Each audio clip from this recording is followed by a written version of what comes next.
Hello ဒီနေ့ကတော့ချေတို့ကဒီ English ပဒံလေးအတစ်တစ်ခုကိုဆက်ပြီးလေ့လာသွားမှာဖြစ်တယ်။အဲ့ပဒံလေးကတော့ has decided to bless verb 1 and have decided to bless verb 1ဖြစ်တယ်။အကယ်လို့ subject က he, she, it နဲ့လူတစ်ယောက်တည်းဖြစ်နေမယ်ဆိုလို့ရှိရင်ဒီချေတို့က has decided to bless verb 1ကိုသုံးပေးရတယ်။ For example, my friend has decided to get married. ငါတငယ်ချင်းကလက်ထပ်ဖို့အတွက်ကိုဆုံးဖြတ်ပြီးပြီ။ My boss has decided to work from home. ငါ boss ကအိမ်ကနေပဲအလုပ်လုပ်ဖို့အတွက်ကိုဆုံးဖြတ်ပြီးပြီ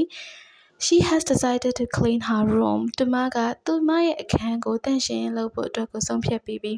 အကယ်လို့ subject က I, you, we, they သို့မဟုတ်လူတစ်ယောက်ထပ်ပိုနေမယ်ဆိုလို့ရှိရင်ခြေတို့က have decided to plus verb 1ကိုသုံးပေးရတယ် For example, I have decided to ignore my EAs. ငါရဲ့ EAs ကိုလစ်လျူရှုဖို့အတွက်ဆုံးဖြတ်ပြီးသွားပြီ We have decided to start a business. ငါတို့တွေက business တစ်ခုကိုစတင်ဖို့အတွက်ဆုံးဖြတ်ပြီးပြီ They have decided to sleep early. သူတို့တွေကစောစောအိပ်ဖို့အတွက်ကိုဆုံးဖြတ်ပြီးပြီ I have decided to put myself first. ငါကို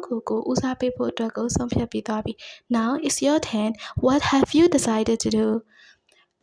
တည့်ရဲ့အဖြေလေးကို comment မှာမှတ်သွားပေးလို့ရပါတယ်နော်အကယ်လို့ဒီဗီဒီယိုလေးကိုနှစ်သက်တယ်ဆိုလို့ရှိရင် like and follow လေးလုပ်ဖို့မမေ့ပါနဲ့အောင်